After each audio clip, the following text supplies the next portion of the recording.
라는 말은 헬라어 카리스라는 그러한 단어를 씁니다.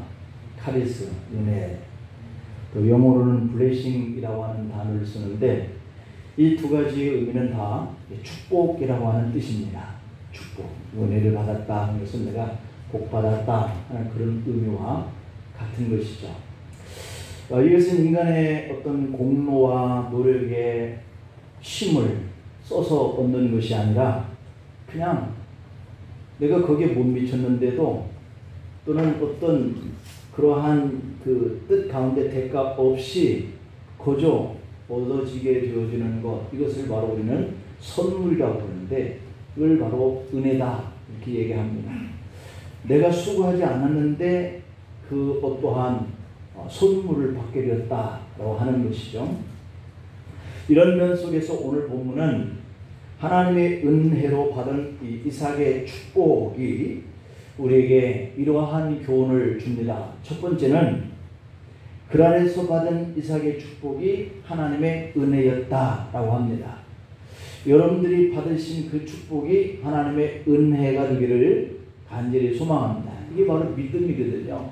내가 땀 흘려 애를 썼더니 얻었다라고 하는 것이 아니라 하나님이 내게 은혜를 주신 것이다 라고 생각하는 것, 이러한 믿음이 우리가 걸어가는 믿음의 길이길 간절히 축복합니다.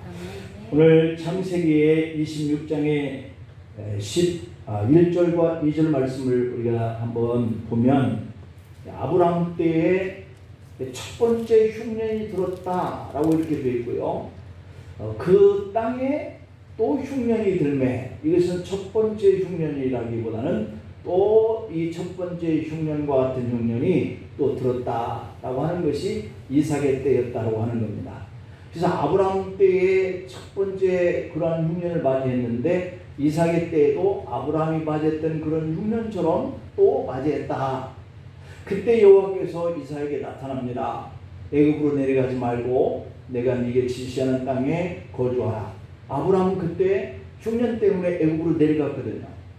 그런 것을 또 경험하게 된 이삭에게는 하나님이 나타나셔서 이삭아, 너는 아버지가 애굽으로 내려갔던 것처럼 너 그 애굽으로 내려가면 안 된다, 이렇게 얘기를 하신 거예요.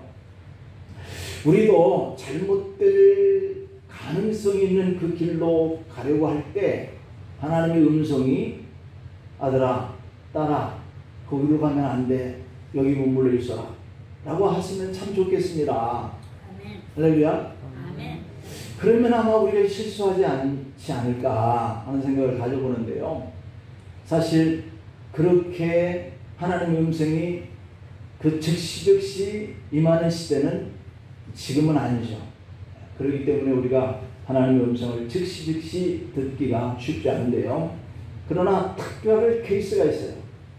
특별한 케이스에 주님의 음성으로 우리 이 시대에도 말씀하는 때가 있어요. 전혀 없다라고 볼 수는 없지만 아마 그런 경험들을 할 수 있기를 간절히 소망합니다. 그래서 이 아브라함 때에 겪었던 그런 어려움은 이삭이 피해갈 수 있었지 않을까 하는 생각이 드는데, 자, 이삭은 흉년 때문에 매우 마음고생을 했겠죠. 그리고 삶의 자리를 우리가 돌아보면 그 상황이 참 힘들었겠다 하는 이런 생각을 가져봐요. 오늘날 우리가 이 남한에 풍요로움을 누리고 있는 반면에 북한 쪽에서는 그 대도시 이외에는 많은 사람들이 그 가난과 그 먹을 것이 없어서 굶주리고 있는 이런 현상이 지금도 계속되고 있다 하는 이야기를 우리가 듣는데요. 이런 것처럼 어려움을 겪을 수 있는 환경 앞에 사는 사람들은 이렇게 해볼까 저렇게 해볼까 우리의 마음의 생각이 참 많습니다. 그런데 이 이삭도 아버지가 그랬던 것처럼 학습이 되어 있잖아요. 아버지가 팠던 그 우물을 그 블레셋 사람들이 와서 메웠다라고 하는 것을 기억하고 있는 거예요. 어렸을 때 경험했던 일이기 때문에. 그래서 이삭도 이렇게 흉년이 올 때 아버지는 애굽으로 내려가더라. 그래서 자신도 그러한 생각을 갖게 되었다라고 볼 수 있어요. 그래서 이 학습이라고 하는 것이 참 어떤 데는 좋지만 어떤 데는 무섭습니다. 아버지가 잘못했던 것 아들 떼서 똑같이 학습하면서 어려움을 겪는 이런 일이 있을 수 있으니까. 그런데 하나님이 이사에게 말씀합니다. 이사가 가나안 땅을 떠나지 말라 이렇게 말씀해요. 하나님이 가나안 땅을 떠나지 말라고 하니까 이삭은 억지로 그랄에 그냥 주저앉았습니다. 그랄 땅에, 그랄 지역에. 그러다가 이삭은 오늘 본문 6절 7절 말씀에 보니까 그곳 사람들이 그의 아내에 대하여 물음에 그가 말하기를 그는 내 누이라 이렇게 말하는 거예요. 리브가는 보기에도 아름답기 때문에 그곳 백성들이 그 이삭의 아내 리브가를 통하여서 이삭을 죽이고 리브가는 빼앗아갈 것에 대한 두려움이 있는 거예요. 요즘 시대처럼 이런 일은 있을 수 없죠. 그러나 고대 때는 이런 일들이 비일비재했던 것 같아요. 그렇기 때문에 힘이 있고 권세가 있으면 남의 아내라도 얼마든지 막 빼앗아가는 이런 시대에 이 이삭이 사실 자기 부인이 너무 아름답기 때문에 그럴 사람들이 혹시라도 자기 아내를 빼앗아가고 자기는 죽일까 하는 이런 두려움이 앞섰어요. 근데 이게 누가 경험한 일입니까? 아브라함, 자기 아버지가 경험한 거예요. 하나님은 이 문제가 해결된 이후에 이삭에게 엄청난 물질적인 축복을 주시는데요. 이 리브가로 말미암아 죽을까 하여서 그 아내를 자기의 누이라 하는 이런 거짓말을 하는 실수를 범합니다. 오늘 보면 12절 13절을 보면 이삭이 그 땅에서 농사하여 그의 100배나 얻을 수 있었다. 그 사람이 창대하고 왕성하여 마침내 거부가 되어 라고 이렇게 얘기를 합니다. 여러분들도 할 수만 있다면 거부가 되고 그 자녀들 또한 거부가 되기를 축복합니다. 주를 위해서 살고 주님을 기쁘시게 살고 이렇게 살 수 있는 신이 될 수도 있겠죠. 이삭은 농사를 지었는데 100배의 수확을 거두게 되었어요. 이건 보통 일이 아닙니다. 한두 배 더 거두는 것도 매우 힘든 일이거든요.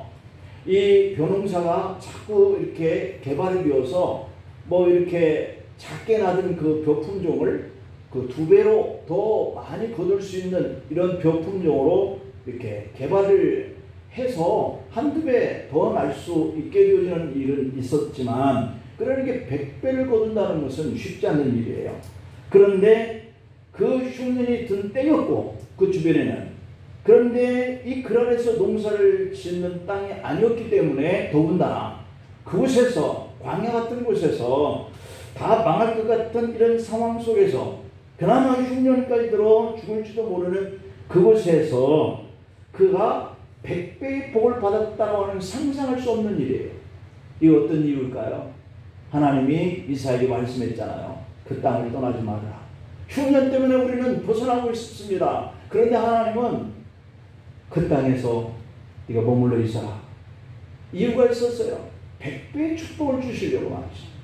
하나님의 말씀에 순종하면 자다가도 떡이 생기는 것 같은 그런 복을 받게 됩니다. 여러분 성경은 우리에게 하나님의 나라의 원리를 소개해 주는 거예요. 원리. 이게 원리거든요. 순종해라.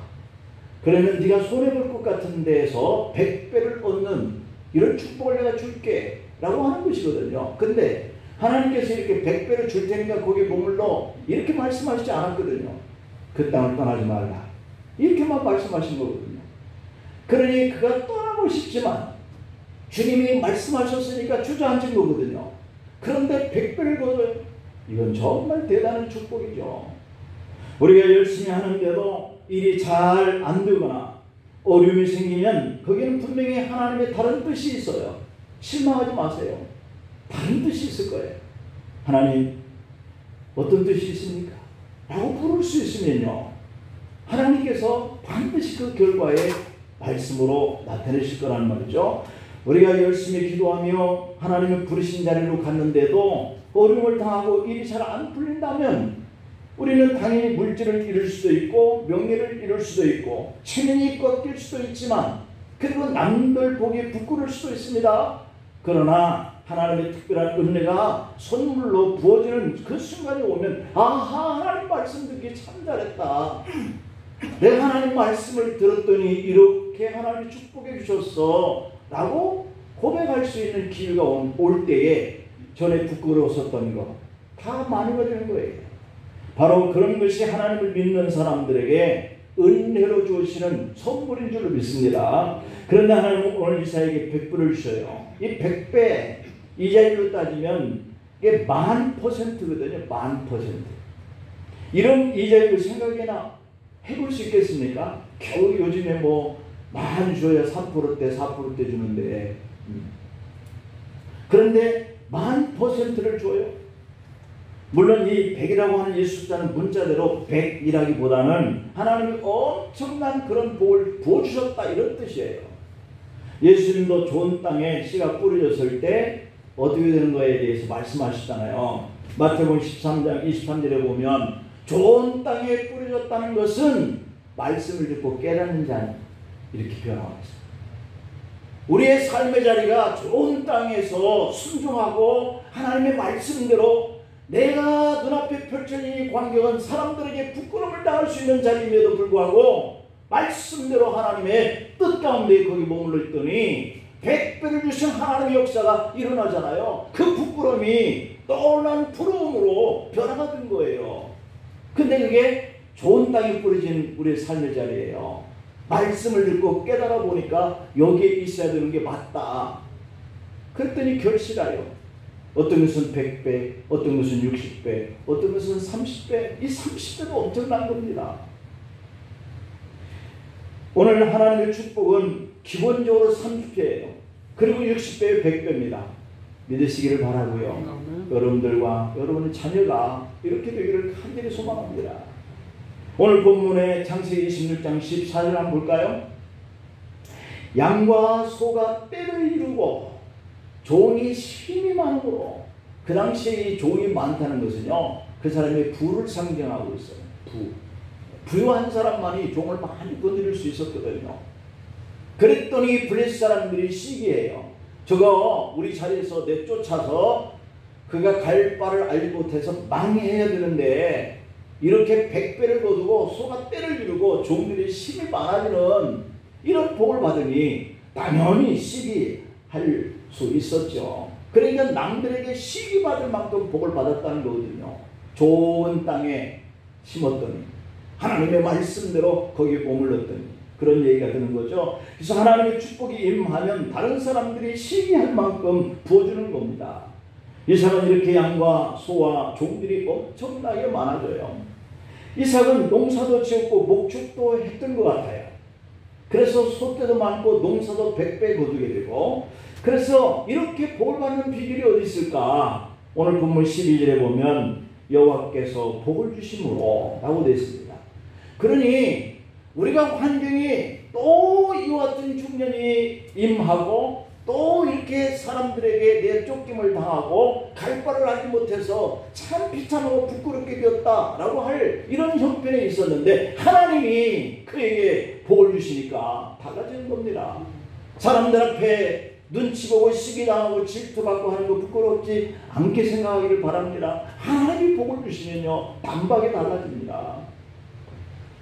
사실 하나님의 뜻에 순종하고 말씀대로 살기 위해서 자기 고집을 꺾고 자기 욕망을 내려놓고 그 자리에 정착을 하는 일이 쉽겠어요? 쉽지 않습니다. 아브라함도 애굽으로 내려가는 거요. 자기 이삭의 아버지도 내려가고 말았어요. 그 믿음의 조상이었던 아브라함도 그것을 자기를 내려놓기가 쉽지 않아요. 너 가나안 땅에 머물러라. 그런데 그 흉년 때에 애굽으로 내려가서 아내 빼앗길 뻔하잖아요. 거의 빼앗긴 거죠. 하나님이 개입하지 않았으면 아마 빼앗겼을 거예요. 하나님이 개입하셨습니다. 그러니까 하나님이 복을 주시면 이 말이 맞는 거예요. 빼앗길 것 같았는데 하나님이 찾계시니까 다시 찾게 되고, 흉년 자리에 있어서 거짓골이 되고 망할 것 같았는데 하나님이 개입하시니까 그가 100배를 얻고 소와 양이 수가 많아지고 종들의 수가 많아지는 거부가 되었다. 이것은 우리가 그냥 흘려보낼 일이 아니고 우리가 이제 살만큼 살았으니까 무슨 복 이렇게 생각할지 모르겠지만 우리의 자녀들도 있고요. 우리의 후손들도 있습니다. 그들이 허물과 실수가 있어서 부족함에도 불구하고 하나님은 그에게 순종하는 것을 보고 말씀 가운데 사는 것을 보고 기뻐하고 물질을 통해서 그를 한껏 축복해 주시는 역사가 일어났다는 것을 경험하시기를 축원합니다. 두 번째로는 자 그런데요. 이렇게 복을 받으니까 시기하는 사람이 생겼잖아요. 그래서 복을 받은 이사에게 새로운 문제가 발생했다 하는 문제를 한번 생각해 봅니다. 여러분들과 여러분들 자녀들이 복을 받고 나니까 여러분들과 여러분 자녀들에게 생기는 문제가 이런 문제일 수 있다는 거예요. 오늘 본문 15절 16절에 보니까 그 아버지 아브라함 때에 그 아버지의 종들이 판 모든 우물을 막고 흙으로 메웠더라. 그냥 시기와 질투만 하는 것으로 끝나지 않았어요. 그들은 행동을 통해서 방해를 해왔다는 것이거든요. 아비멜렉이 이사에게 이르되 네가 우리보다 크고 강해져가는 것을 우리는 못 본다. 우리를 떠나라. 이런 얘기지 않습니까? 우리가 한번 큰 복을 받았다고 앞으로 더는 어려움 없을 것이라는 생각은 금물이에요. 그것은 블레셋 사람들이 이삭을 시기하는 것처럼 우리의 주변에도 우리가 복받는 것에 대해서 시기하고 행동까지 해와서 우리는 방해하는 무리가 있을 수 있습니다. 오늘 보면 14절 보니까 양과 소가 떼를 이루고 종이 심이 많았는데 블레셋 사람들이 시기했다는 거잖아요. 이삭이 어려운 상황에 직면했을 때 상당히 호의적으로 대해줬던 사람들이에요. 그게 참 신기해요. 나보다 더 약해지고 못살게 되어지고 가난한 그러한 형편에서 그냥 근거히 막 어려움을 겪는 사람들을 보면 우리가 혀를 차잖아요. 동정해서 하는 마음이 생겨요. 내게 있는 것을 가지고도 뭐 어떻게 좀 도울 수 있을까? 이런 생각을 갖게 돼요. 그런데요, 더 많이 갖는 사람들에게 대해서는 우리 마음이 반대로 닫혀져요. 시기하고 행동으로 그를 방해하는 이런 일을 하게 되는 것이죠. 그래서 이삭이 잘 되고 부자가 되니까 그들은 이제는 완전히 반대로 그들과 경쟁자라고 생각하고 경계하면서 시기하게 된 거거든요. 이렇게 시기와 미운 마음을 가지고 대하는 행동이 아까 봤던 15절 16절의 일이거든요.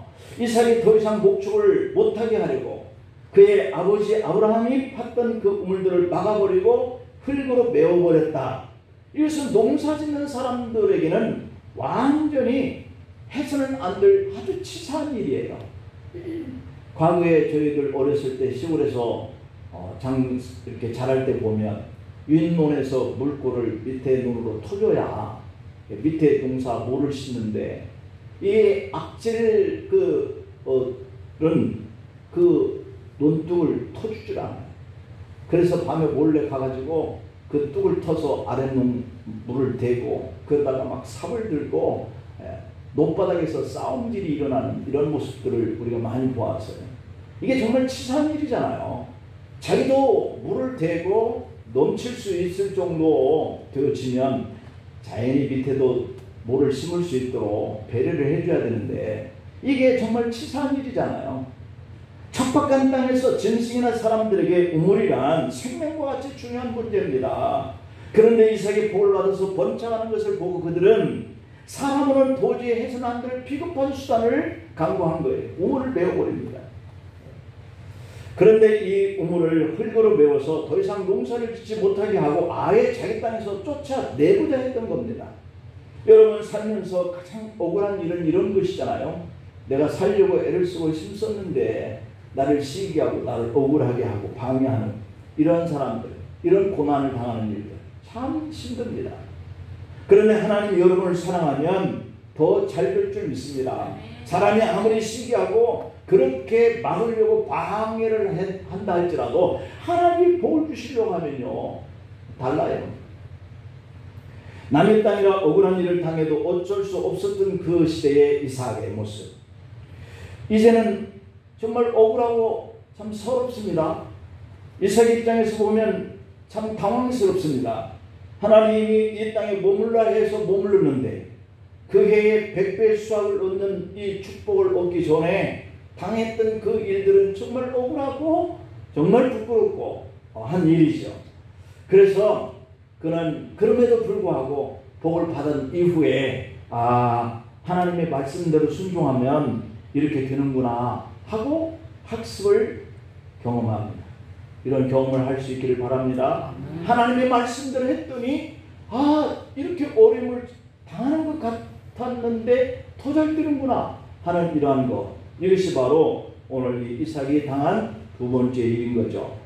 하나님이 이삭에게 축복하신 이후에 또다시 고난을 받게 하신 것은 또 하나님의 방법이에요. 하나님은 우리에게 물질적인 풍요를 누리게 하십니다. 그런데 사람들은 자기도 모르게 그 풍요 속에 빠져서 그것을 보면서 즐기면서 하나님에 대해서 잊어버리게 되는 것, 이게 문제라는 거예요. 이삭의 아버지 아브라함이 이삭을 100세에 낳았잖아요. 아브라함이 아들을 얻고 너무 좋아서 이삭에게 푹 빠져듭니다. 창세기 21장 7절 8절에 보면 사라가 자식들을 젖먹이겠다고 누가 아브라함에게 말하였으리오마는 아브라함의 노경에 내가 아들을 낳았도다 하니라, 이렇게 되어 있습니다. 그러니까 내 아들을 낳았도다 하니라, 그 아이가 자랍니다. 젖을 떼고요. 그런 날에 아브라함이 큰 잔치를 베풀었더라 그랬는데, 사라가 젖을 먹이겠다고 말하는 소리를 어떻게 듣겠느냐고 할 그때에 하나님이 그 이삭을 안겨준 거거든요. 아브라함과 사라는 이삭에게 푹 빠져서 기뻐했을 겁니다. 우리도 그렇잖아요.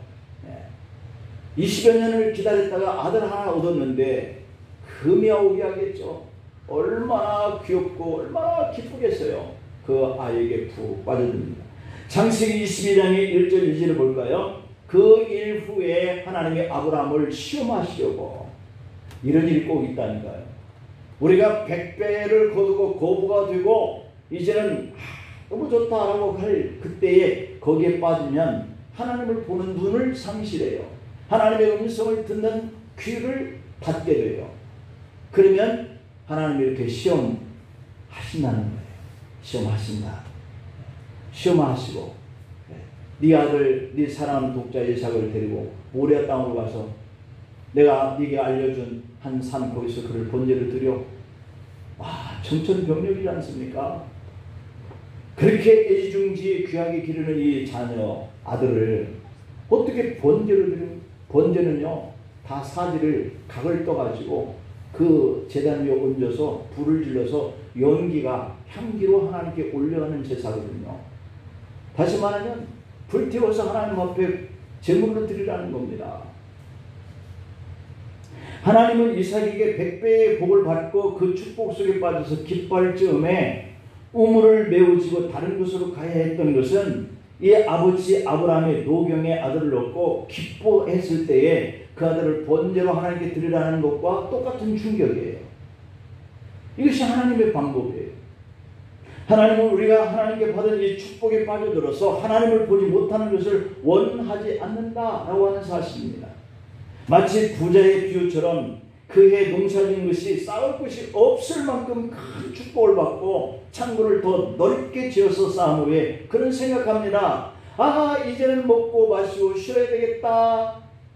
거기에 빠져들었다 하는 얘기지 않습니까? 그때 하나님 오늘 밤 네 영혼을 내가 취하여 가겠다. 오늘 밤 네 영혼을 내가 데려가야겠다. 이렇게 말씀합니다. 결론은 뭐예요? 그는 죽고 그가 쌓아놓은 창고에 많은 곡식은 남의 것이 되는 거예요. 우리가 그런 일에 빠져서 하나님을 상실해버리는 이런 이치를 교훈하고 있는 겁니다. 하나님은 이삭에게도 100배를 축복하여서 안겨준 땅이었지만 이삭은 그 땅을 하나님보다 더 사랑하는 애착을 갖기 시작한 거예요. 그래서 하나님은 그것을 떠나게 되는 고난을 줍니다. 이 블레셋 사람들이 와서 그거를 다 메워버리는 거예요. 그래서 어쩔 수 없이 떠나게 되는 거예요. 하나님 우리에게 복을 내주시는 분 맞습니다. 그러나 또 한 가지 분명한 사실은 우리가 이 세상에서 물질적 풍요와 성공에 취해서 하나님을 잊어버리는 것을 원하지 않는다는 거예요. 땅의 축복에 집착하면 성도의 영성이 망가지고 하나님을 떠나기 때문에 적절한 고난도 함께 주신다라고 하는 이치입니다. 그럼에도 불구하고 우리는 항상 잘 되고 가는 길마다 평탄하기를 원합니다. 아브라함 잠언 30장 7절 9절에서 이렇게 말합니다. 내가 두 가지 일을 주께 구하겠습니다. 내가 죽기 전에 내게 거절하지 마옵소서 라고 이렇게 하더니 구하는 것이 뭐예요? 곧 헛된 것과 거짓말을 내게서 멀리하옵시며 나를 가난하게도 마옵시고 부하게도 마옵시고 오직 필요한 양식으로만 나를 먹여달라 이렇게 구하고 있습니다. 오직 필요한 양식. 우리가 더 넘치면요 범죄합니다. 하나님을 떠납니다. 내 자신 속에 빠져듭니다. 그렇기 때문에 꼭 필요한 것만, 그래서 하나님 제게 또 필요한데요 라고 이렇게 기도하고 하나님을 의지할 수 있도록 하나님은 그렇게 우리를 이끌어 가시는 분이기도 하죠. 그런 그룹 우리가 믿음을 따라서 살기 위해서는 내 삶에는 문제도 없고 탄탄대로만 있어야 한다 라고 생각하면 안 되는 거예요. 언제든지 하나님은 그 속에서 빠져들지 않기를 원하는, 우리가 빠져들면 이렇게 시험이 온다, 고난이 온다 라고 하는 것까지도 우리가 알아야 돼요. 그래서 잘 되고 거부가 되고 100배로 얻게 되어지는 것이 있다면 내가 그 속에 빠져들지 아니하고 주님을 바라보겠나이다, 나와 내 자녀들에게 계속해서 이런 축복해 주세요 라고 할 수 있는 믿음으로 사시기를 간절히 축원합니다. 마지막으로 믿음의 인내를 통해서 하나님의 은혜를 경험하게 하시는 분이신데요, 오늘 본문 17절로 22절에 보면 이제 이삭에게는 두 가지 선택을 해야만 했습니다. 그랄 사람들과 맞붙어서 같이 싸워가지고 그 땅에서 계속 거류를 하든지 아니면 떠나든지 그래야 되지 않겠어요? 아비멜렉은 이삭이 자기들보다 크게 강성하는 것을 시기하는 그 백성들의 마음을 알고 이삭에게 와서 떠나라 이렇게 명령했거든요. 사실 이때는 휴전이 끝나지 않았기 때문에 이삭은 그랄 지역을 떠날 수 없는 상황이었습니다. 그래서 이삭은 그랄 지역을 완전히 벗어나는 대신에 도시를 떠나 한적한 골짜기로 거주를 옮깁니다. 여러분, 우리가 이삭처럼 풀리지 않는 문제를 만나면 어떻게 해야 할까라고 하는 것이 오늘 우리에게 마지막으로 주는 메시지인데요, 그것은요 우리 신앙인들에게 그 길은 하나 있습니다. 기도뿐이에요. 기도뿐이야. 하나님이 우리가 여기에 머물르는 것을 원치 않냐면요 할 방법이 없어요. 우물을 다 메버리고 양떼들 소떼들에게 줄 물을 찾지 못한다면 그 물이 있는 곳을 향해서 떠날 수밖에 없지 않겠어요? 그래서 하나님은 이 이삭을 그곳에서 떠나게 만드는 거예요. 그럴 때에 우리의 삶에 적용을 해보면 그럴 때는 하나님께 기도할 뿐입니다. 기도할 뿐이에요. 아마 이 순간에 이삭도 기도했다는 것을 우리가 짐작해요. 야고보서 1장 5절에 보면 너희 중에 누구든지 지혜가 부족하든 하거든 모든 사람에게 후히 주시고 꾸짖지 아니하시는 하나님께 구하라 그리하면 주시리라. 아멘. 하나님은 복을 주시다가 졸지 망하게 하시는 분이 아니에요. 복을 줄 만큼 사랑했던 그 자녀를 왜 하나님이 망하게 하시려고 그러겠습니까? 지금 겪고 있는 어려움의 이유는 우리가 다 알 수는 없지만 분명히 로마서 8장 28절에서 이렇게 말씀해요. 모든 것이 다 합력하여서 선을 이루게 하시려고 하는 뜻이라는 거죠. 우리가 너무 빠져서 하나님을 볼 수 없는 이 일이 하나님이 축복하시는 일을 우리가 잊어버렸다라고 하는 것을 계속해서 생각나게 하고 계속해서 복을 받게 하시려고 하시는 의지가 그 속에 빠져있는 우리에게 고난을 줘서 너 이 어려움 속에서 나를 다시 생각해야 된다 하는 것을 합력하여 선을 이루시는 방법이에요. 그것이 바로 오늘 하나님 우리를 이끌어 가시는 방편이다 라고 하는 것입니다. 오늘 이 이삭은 그들과 싸우든지 아니면 그냥 이렇게 떠나든지, 그러나 이삭은 내 생명이 하나님께 있다고 믿었습니다. 여러분, 우리에게도 다른 길은 없습니다. 어려움이 닥쳤을 때 우리가 가야 할 그 길은 기도의 길이에요. 하나님을 찾는 길이죠. 이삭이 기꺼이 농사를 포기했습니다. 100배의 결실을 얻는 땅을 포기했다라고 하는 것은 쉽지 않았을 거예요. 그러나 그것을 포기하지 않으면 그날 사람들과 계속해서 충돌하고 계속해서 싸워야만 하는 이런 현상이 일어났을 거란 말이죠. 그래서 이삭은 하나님 주신 지혜로 아버지를 따라다니며 팠던 그 우물을 위치를 파악하여서 다시 팠습니다. 19절에 보면 이삭의 종들이 골짜기를 파서 샘 근원을 얻었더라 그러죠. 그리고 또 그날 사람들이 와서 우물을 자기들 것이라고 억지를 씁니다. 20절에 보니까 그날 목자들이 이삭의 목자와 다투어 이르되 이 물은 우리의 것이다 하며 이삭이 그 다툼으로 인해서 그것을 에색이라고 양보를 했는데도 그날 사람들이 또 억지를 부리니까 이삭은 싸우는 대신 그들에게 또 넘겨줍니다. 본문 21절을 볼까요? 또 다른 우물을 팠더니 그들이 또 다툼으로 그 이름을 신나다라고 했습니다. 그러나 이삭은 끝까지 그들과 싸우지 않고 그냥 견디며 넘겨주고 또 다른 곳으로 갑니다. 22절 보니까 이삭이 거기서 옮겨 다른 우물을 팠더니 그들이 다투지 아니하였으므로 그 이름을 르호봇이다 하여 이르되 이제는 여호와께서 우리를 위하여 넓게 했다. 이제는 여호와께서 우리를 위하여 넓게 하셨으니 이 땅에서 우리가 번성하리라 하였더라. 아멘. 이삭은 참 놀라운 믿음의 인내를 가지고 있던 사람입니다.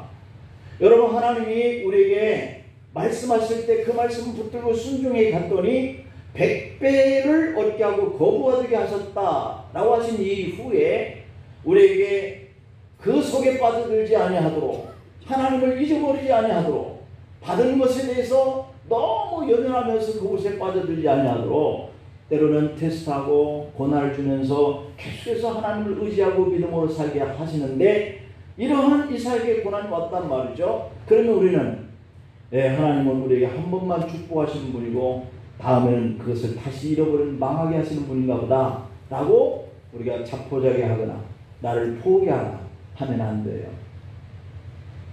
그 후에 여호와께서 그의 믿음의 인내를 보시고 그들이 머물러 있는 장소를 더 넓게 해서 축복하셨다라고 하시는 분입니다. 여러분, 믿음은 인내입니다. 화가 난다고 싸우면 안 됩니다. 남이 잘 된다고 시기하고 행동으로 질투의 모습을 보이면 안 됩니다. 우리가 고난받는다고 해서 하나님 우리를 잊어버리는가 보다 생각하면 안 됩니다. 우리는 더욱더 인내의 믿음을 발휘하여서 또다시 하나님이 크신 축복으로 우리가 거하고 있는 이 장소가 넓게 해주시는 이런 축복을, 이런 8월 한 달에 우리가 평생에 남아있는 삶 속에 우리 자녀들이 받으시기를 축원합니다. 기도하시겠습니다. 아버지 하나님, 어려움이 생겼을 때 인내하는 믿음을 가져야 하나님이 마침내 넓게 해주셔서 복을 얻게 하시는 이러한 은혜의 선물을 받는 것을 저희들 돌아보면서 주님이 말씀하셨으니 그 말씀을 순종하고 지켜 보여지는 눈앞에 펼쳐진 그 흉년의 환경을 통하여서도 오히려 100배를 받게 하는 넘치는 은혜를 경험한 이 이삭에게 하나님께서 인내의 믿음을 가지고 주님을 바라보게 하셔서 마침내 넓게 하시는 이런 복을 받았던 것처럼 오늘은 우리와 우리 자녀들이, 우리 교우들이 그렇게 되어지기를 간절히 소망합니다. 한 주 동안도 또 이 8월 한 달 동안도 이렇게 모든 수고하는 그들의 손과 일하는 일터가 넓게 되어지는 축복을 받게 하여 주시옵소서. 예수님의 이름으로 기도하옵나이다. 아멘.